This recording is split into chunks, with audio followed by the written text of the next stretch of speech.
Hello and good evening everyone.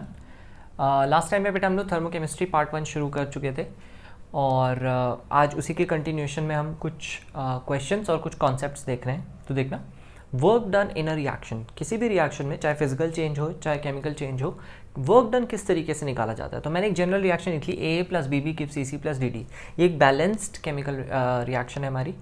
और work done के लिए जैसे कि हम जानते हैं कि हमारा फॉर्मूला होता है minus P external into D V का इंटीग्रेशन होता है। वैसे तो यूनिवर्सल फॉर्मूला, बट जनरली जो रिएक्शंस है जैसे कि मैंने बोला था कि all chemical reactions are assume to be carried out against a constant external pressure. ठीक है, in fact all reactions, physical way, chemical way, all reactions are assume to be carried out against a constant external pressure. और अगर constant external pressure वाली reaction जाती है मतलब irreversible type की reaction, तो वैसा वाला ही फॉर्मूला लगा दिया मैंने, minus P external into delta we, है ना, उस टाइप का फॉर्मूला लगा दिया। तो माइनस पी एक्सटर्नल में डेल्टा वी क्या है, अब इस बार ये हमारे रिएक्टेंट्स थे, फाइनली प्रोडक्ट्स में कन्वर्ट हो गया। तो final volume minus initial volume, मतलब volume of the products minus volume of the reactants, इस तरीके से लिखा जाएगा। वॉल्यूम ऑफ प्रोडक्ट्स में सी का वॉल्यूम, डी का वॉल्यूम माइनस ए और बी इनके सम, है ना, उसका वॉल्यूम माइनस कर दिया हमने। अच्छा, एक इंपॉर्टेंट बात यहाँ पे ध्यान रखने वाली है कि वॉल्यूम ऑफ गैस, इनमें से अगर कोई भी गैस हुआ तो बाकी सबके वॉल्यूम को अपन निगलेक्ट कर सकते हैं। क्यों? Volume of gas is very very high as compare to volume of solid और वॉल्यूम ऑफ लिक्विड। सॉलिड या वॉल्यूम ऑफ लिक्विड के मुकाबले गैस का वॉल्यूम काफ़ी हाई होता है। तो अगर कोई भी प्रोडक्ट या रिएक्टेंट में से कोई भी गैस हुआ तो बाकियों के वॉल्यूम अपन सीधे नेग्लेक्ट कर सकते हैं। ठीक है, और उसके बाद यहाँ पे इस चीज़ को देखते हुए मैंने यहाँ पे कंडीशंस बना दी है कि अगर वॉल्यूम ऑफ प्रोडक्ट ज़्यादा है मतलब फाइनल वॉल्यूम अगर ज़्यादा है, फाइनल वॉल्यूम ज़्यादा होता था जब हम सिर्फ गैस की बात करा करते थे, सिर्फ एक गैस पड़ी होती थी, उसके एक्सपेंशन या कंप्रेशन की बात करते थे, उस हिसाब से रिलेट करो, you will be getting the same results. जैसे if V P is greater than V R, V P is greater than V R मतलब ये चीज़ पॉजिटिव आ गई, पॉजिटिव यानी वर्क डन की वैल्यू नेगेटिव आ जाएगी, क्योंकि एक्सटर्नल प्रेशर जो है, प्रेशर तो पॉजिटिव ही होता है ना, तो ये वैल्यू नेगेटिव आ जाएगी। नेगेटिव मतलब work done by the system कहा जाएगा।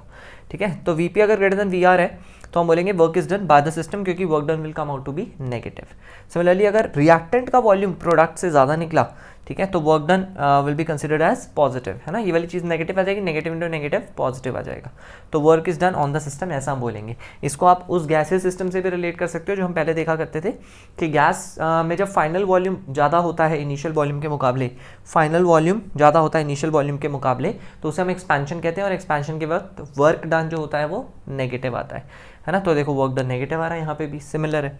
और अगर रिएक्टेंट का वॉल्यूम प्रोडक्ट से ज़्यादा है, इसको हम ऐसा एज्यूम कर लें कि गैस में इनिशियल जो वॉल्यूम था वो फाइनल वॉल्यूम से ज़्यादा है, मतलब कंप्रेशन का केस, कंप्रेशन के केस में क्या होता था, वर्क डन हमारा पॉजिटिव आता था। देखो वर्क डन पॉजिटिव आ रहा है। ठीक है, बाकी स्टेटमेंट्स बिल्कुल सेम है। तो इस थ्योरी को हम अप्लाई करते हैं कुछ क्वेश्चंस पे, देखना। Predict the sign of work in the following reactions at constant pressure. यहाँ पे जैसे कि आप देख सकते हो मैंने कहीं पे भी आपको वॉल्यूम दिया नहीं है किसी का भी, वो इसीलिए क्योंकि उसकी ज़रूरत ही नहीं है। यहाँ पे हमें स्टेट से ही समझ में आ जाएगा कि किसका वॉल्यूम ज़्यादा होना चाहिए, रिएक्टेंट का या प्रोडक्ट का। ये इनिशियल स्टेट है, ये फाइनल स्टेट है। तो इनिशियल था गैस, फाइनल था लिक्विड। तो गैस से लिक्विड अगर वाटर बन रहा है, गैस से लिक्विड, इसका मतलब वॉल्यूम सोचो बस, कंप्रेशन या एक्सपेंशन, बस इतना ही सोचना है, कंप्रेशन या एक्सपेंशन, उसके हिसाब से आप साइन ऑफ वर्क अपने आप डिसाइड कर सकते हो। जैसे गैस वाटर से आप लिक्विड पे अगर जा रहे हो तो ऑब्वियसली ये क्या हुआ, कंप्रेशन, है ना, वॉल्यूम कम हो गया ना। कंप्रेशन के टाइम पे वर्क डन का साइन क्या होना चाहिए, पॉजिटिव, तो वर्क डन का साइन होएगा यहाँ पे पॉजिटिव। नेक्स्ट वाले में H2O सॉलिड से H2O गैस, सॉलिड से गैस मतलब आइस को स्टीम में कन्वर्ट कर दिया, ऑब्वियसली एक्सपेंशन है, वॉल्यूम ज़्यादा होगा, एक्सपेंशन है तो work done will B negative, expansion में वर्क डन नेगेटिव होता है। ठीक है, नेक्स्ट है लिक्विड से सॉलिड। अच्छा, यहाँ पे जो लिक्विड से सॉलिड है वो है वाटर से सॉलिड, अच्छा आइस में जा रहे हैं, okay. Water as a liquid जब रहता है और जब वो आइस में जाता है तो आपको मालूम होगा आइस की डेंसिटी कम होती है ना, लिक्विड वाटर से आइस की डेंसिटी कम होती है। डेंसिटी कम मतलब for the same mass it will occupy more volume, इसका मतलब इसका वॉल्यूम इससे ज़्यादा है। इसका मतलब लिक्विड से सॉलिड वाटर के लिए लिक्विड से सॉलिड जाना is not compression but it is expansion, है ना। यूजुअली किसी भी लिक्विड के लिए सॉलिड जाना हम बोल सकते हैं कंप्रेशन है, वॉल्यूम का कम होना है, पर पानी के लिए स्पेसिफिकली लिक्विड से सॉलिड जाना is not compression but it is expansion. ठीक है, तो यहाँ पे एक्सपेंशन के हिसाब से वर्क का साइन आ जाएगा negative. And last part, solid से गैस, सॉलिड से गैस की तरफ जा रहे हैं, है ना, यहाँ सॉलिड यहाँ सॉलिड है, एक एक एक तो गैस आ गया ना। तो अब यहाँ पे क्या करोगे, जैसे इस प्रोडक्ट यहाँ पे फिट करना होगा तो आपको CO2 plus calcium oxide minus volume of calcium carbonate और ये सॉलिड, ये दोनों ही सॉलिड है, इन दोनों को ही आप इग्नोर कर सकते हो। मैंने बोला था ना volume of gas is very very high as compare to solid और लिक्विड। तो अगर कंपेरिजन में सॉलिड आ रहे हैं तो उनको इग्नोर करके सीधा आप वॉल्यूम ऑफ CO2 लिख सकते हो यहाँ पे। और यहाँ पे अगर सीधा वॉल्यूम ऑफ CO2 लिखोगे जो कि ऑब्वियसली पॉजिटिव है, P एक्सटर्नल डेफिनेटली पॉजिटिव होगा, नेगेटिव से मल्टीप्लाई करोगे नेगेटिव आ जाएगा, है ना। तो ऑब्वियसली बात है सॉलिड से आप एक भी प्रोडक्ट अगर आपका गैस बन रहा है इसका मतलब आपका एक्सपेंशन हो रहा है, और एक्सपेंशन में वर्क डन नेगेटिव ही आना चाहिए, तो ये आ जाएगा हमारा नेगेटिव। ठीक है भाई, पढ़ते हैं अगले सवालों की तरफ। क्वेश्चन नंबर 2 देखो यहाँ पे, water expands when it freezes. जैसे कि मैंने अभी आपको बोला था फर्स्ट क्वेश्चन में ही कि वाटर जो लिक्विड फॉर्म में है वो जब आइस फॉर्म में जाता है तो वो एक्सपैंड करता है क्योंकि आइस की डेंसिटी कम होती है। नॉर्मली जब भी हम किसी लिक्विड को सॉलिडिफाई करते हैं तो उसका जो डेंसिटी है वो ज़्यादा हो जाता है, तो हम बोलते हैं वॉल्यूम कम हो रहा है, बट यहाँ उल्टा होता है ना। तो it's kind of an exception. Determine the amount of work done when a system consisting of 1 liter of liquid water freezes under a constant pressure of 1 atm। देखो बाय डिफॉल्ट हर रिएक्शन में लिखा हुआ मिलता ही है, pressure of ये, pressure of something, है ना। किसी कांस्टेंट प्रेशर पे कोई भी रिएक्शन करवाते हैं, कोई भी फिजिकल चेंज हो या केमिकल। यहाँ पे देखो, यहाँ पे कहाँ से कहाँ जा रहे हैं हम, वाटर था, वाटर से वाटर में ही है ना, H2 में कन्वर्ट हो रहा है, फिजिकल चेंज है ये। ठीक है, this is a physical change, again ये भी कांस्टेंट प्रेशर पे कराया गया है। ठीक है, फॉर्मूला बिल्कुल सेम रहेगा, है ना। वर्क डन का फॉर्मूला हमारा जो है वो वही रहेगा, minus P external into delta V। ठीक है, P एक्सटर्नल यानी कि 1 atm और डेल्टा V में volume of product minus volume of reactant. Product में क्या होगा, वॉल्यूम ऑफ आइस। ठीक है, प्रोडक्ट है हमारा आइस, तो volume of ice minus volume of water, ऐसा लिख देता हूँ मैं, product minus volume of the reactant. ठीक है, अच्छा दोनों का वॉल्यूम हमें दिया हुआ है तो बस वैल्यूज पुट करनी है। वॉल्यूम ऑफ आइस कितना दिया हुआ है 1.1 एंड वॉल्यूम ऑफ वाटर कितना बोला था 1 लीटर। तो 1.1 में से क्या 1 कितना बचा 0.1 माइनस 0.1 लीटर ATM। ठीक है, हमसे क्वेश्चन में बोला है जूल में बताने, है ना, वर्क डन बताना है इन जूल्स। 1 लीटर ATM में 100 जूल्स होते हैं अप्रॉक्सीमेटली, तो 100 से आप इसे मल्टीप्लाई कर दोगे तो ये आपके वैल्यू आ जाएगी -10 joules. So that's your answer. Clear है, कोई भी फिजिकल या केमिकल चेंज हो वो किसी कांस्टेंट प्रेशर पे ही होता है, तो उसका फॉर्मूला हमेशा यही आएगा जो इरिवर्सिबल का हमने एक प्रोसेस का जो फॉर्मूला सीखा था, minus P external into delta V। यहाँ पे जो डेल्टा V है वो है volume of product minus volume of reactant, क्योंकि यहाँ पे अब सिस्टम सेम नहीं है कि गैस है वही एक्सपैंड कर रही है तो उसी का वॉल्यूम फाइनल और इनिशियल ले लें, नहीं, पूरे सिस्टम का फाइनल वॉल्यूम, दैट इज जब वो सिस्टम आइस में कन्वर्ट हो गया तो पूरे सिस्टम का फाइनल वॉल्यूम है, और पूरे सिस्टम का इनिशियल वॉल्यूम, यानी पहले क्या था, पहले वो वाटर था। ठीक है, तो सिस्टम का फाइनल वॉल्यूम माइनस सिस्टम का इनिशियल वॉल्यूम, वही करना है यहाँ पे। ठीक है, पहले भी हम वही करते थे। तो नेक्स्ट क्वेश्चन देखते हैं। Lime is made commercially by decomposition of limestone, CaCO3 के डिकम्पोजिशन से CaO बनता है, that is lime. What is the change in internal energy. देखो बेटा, first law is always applicable. First law chemical reactions में आप डायरेक्टली लगा सकते हो, delta U equals to Q plus W, that is always applicable. Heat इन्होंने question में दिया हुआ है 1 मोल ऑफ सॉलिड CO3। अच्छा यहाँ पे देखो सॉलिड वाले का भी वॉल्यूम दिया हुआ है। ठीक है, एब्जॉर्ब्स इतना हीट, तो Q की वैल्यू दे दी है, Q दे दिया है, और डेल्टा U पूछा है, इसका मतलब W आपसे निकलवाएगा, है ना। बहुत ऑब्वियस ही बात है, डेल्टा U अगर पूछ रहा है ना, और आपको हीट दे दिया है तो यानी कि W आपको निकालना पड़ेगा। W निकालना हमने सीख ही लिया है, Q प्लस W करते हैं, हमारा आंसर आ जाएगा डेल्टा U का। ठीक है, तो देखते हैं, absorbs 177.9 kilo joule of heat and decomposes at 25 degree against a pressure of, again देखो ये वाली line, against a pressure of 1 atm, मिलेगी ही मिलेगी आपको ये line. To give solid CaO, उसका भी वॉल्यूम दिया हुआ है 16.9 ml, एंड गैसियस CO2, देखो गैस मिल गया ना, एक भी अगर हमारा रिएक्टेंट या प्रोडक्ट गैस हुआ तो बाकियों के वॉल्यूम तो वैसे ही नेग्लिजिबल, तुच्छ हो जाते हैं उसके सामने। कैसे, ये देखो 24.4 लीटर, बाकी काय में थे ml, तो obviously litre is almost 1000 times more, है ना, तो बाकियों के वॉल्यूम वैसे ही नेग्लिजिबल हो जाने वाले हैं।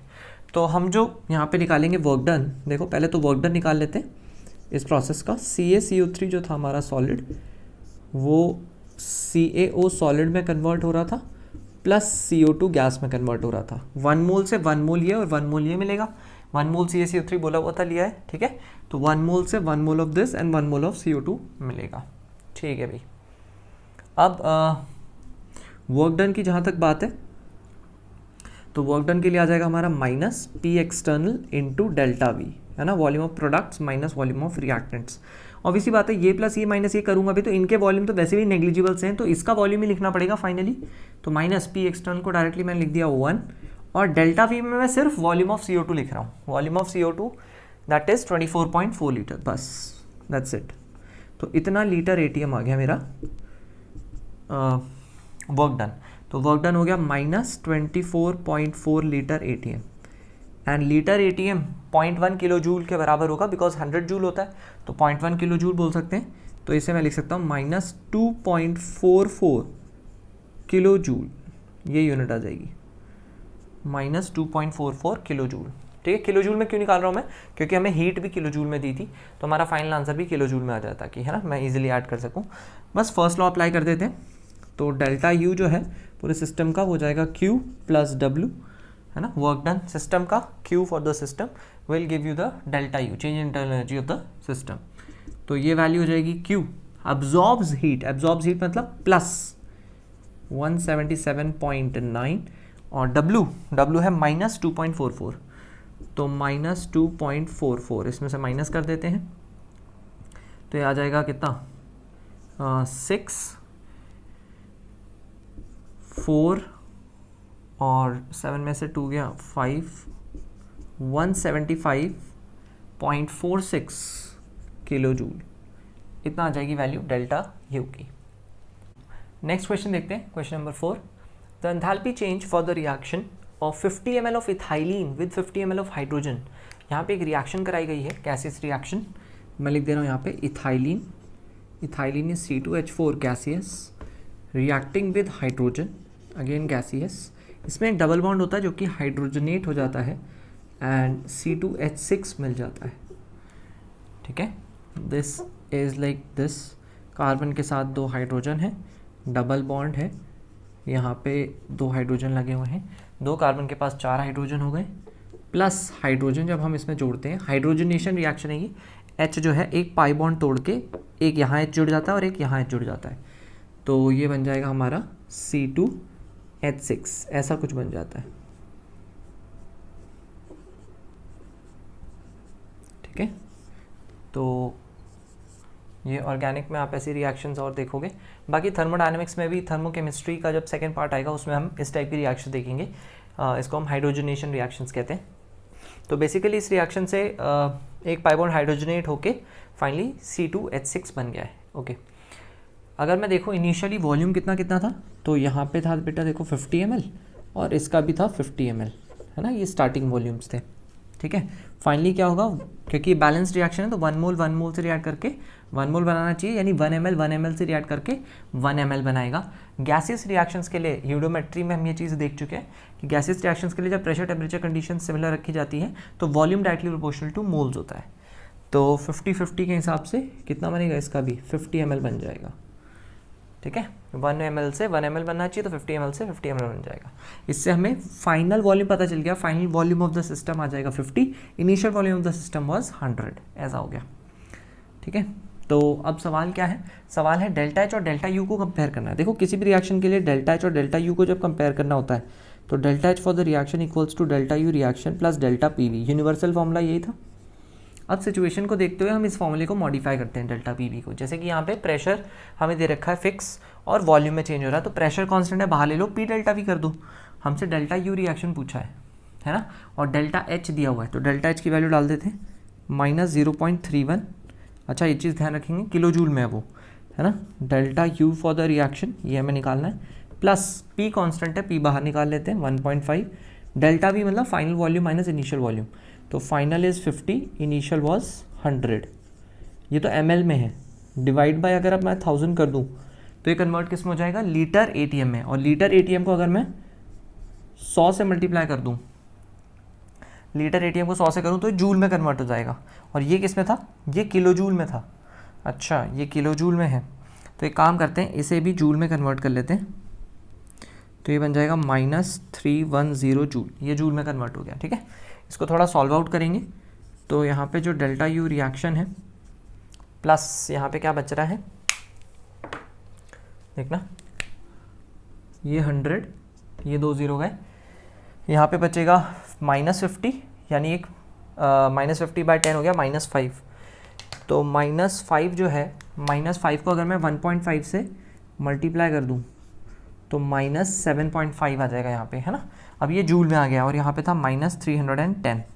इसको इधर ट्रांसफ़र कर दो तो हमें डेल्टा यू रिएक्शन मिल जाएगा, डेल्टा यू रिएक्शन मिल जाएगा। इसको इधर ट्रांसफ़र करते ही दैट विल बी -302.5 जूल्स, या फिर इसको बोल सकते हैं -0.302 किलो जूल्स, है ना।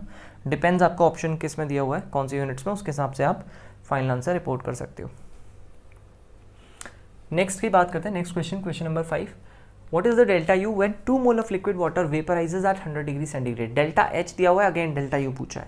तो डेल्टा एच डेल्टा यू में जो कंपैरिजन होता है ये हम लास्ट वीडियो में ही देख चुके थे, ठीक है। तो उसमें हमने क्या देखा था, वही डेल्टा एच कोई भी रिएक्शन का हो उसका होता है formula delta U reaction plus delta P V, ये यूनिवर्सल फॉर्मूला होता है। फिर डिपेंडिंग ऑन द सिनेरियो हम उस डेल्टा पी वी को मॉडिफाई करते हैं, ठीक है, कि जो केसेस जो कंडीशंस दे रखी हैं उस हिसाब से। तो पहले मेरे को बोला 2 मोल ऑफ लिक्विड वाटर वेपराइजेस। अच्छा, तो एक काम करते हैं, 2 मोल ऑफ लिक्विड वाटर ले लेते हैं, इसको वेपराइज करना है तो इस तरीके से लिख लेंगे, 2 मोल ऑफ वेपराइज लिक्विड, ऐसा लिख लिया, ठीक है। और ठीक है, यहाँ पे गैस आ गया है तो अपन एक काम कर सकते हैं, टेम्परेचर भी दिया हुआ है, तो गैस जैसे ही आ गया पीवी को आप एनआरटी बोल सकते हो, टेम्परेचर कांस्टेंट है तो डेल्टा एनजीआरटी बोल सकते हैं, ठीक है। तो इस फॉर्मूले को मॉडिफाई कर सकते हैं हम, इसको ऐसा लिख सकते हैं, delta U reaction plus delta एनजीआरटी, है ना, क्योंकि मुझे प्रेशर वॉल्यूम की कोई कंडीशंस दिख नहीं रही थी तो मैंने ये गैस को, जो गैस हमारे प्रोडक्ट में बन रही है उसको बाय डिफ़ॉल्ट आइडियल गैस मान के डेल्टा एनजीआरटी लगा दिया, है ना, डेल्टा पीवी की जगह।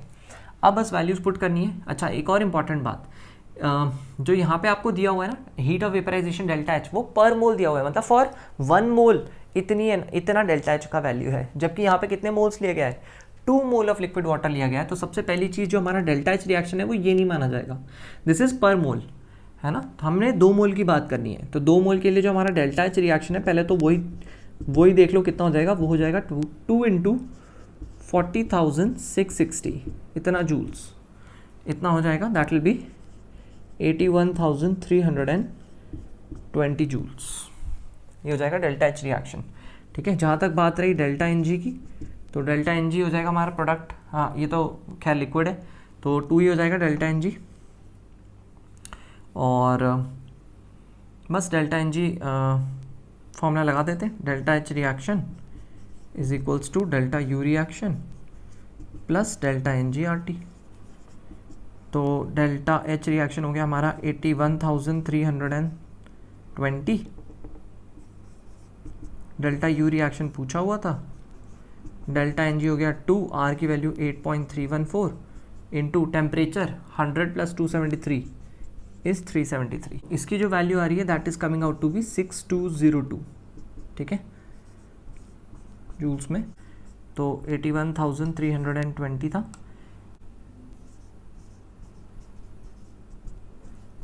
तो ये वैल्यू आ रही है 75117, इतनी वैल्यू आ रही है इसकी, ठीक है, इतना जूल्स, या फिर किलो जूल्स में अगर बात करें तो 75.12 किलो जूल्स, राउंड ऑफ करके इस तरीके से लिखा जा सकता है। Okay, so that's your final answer.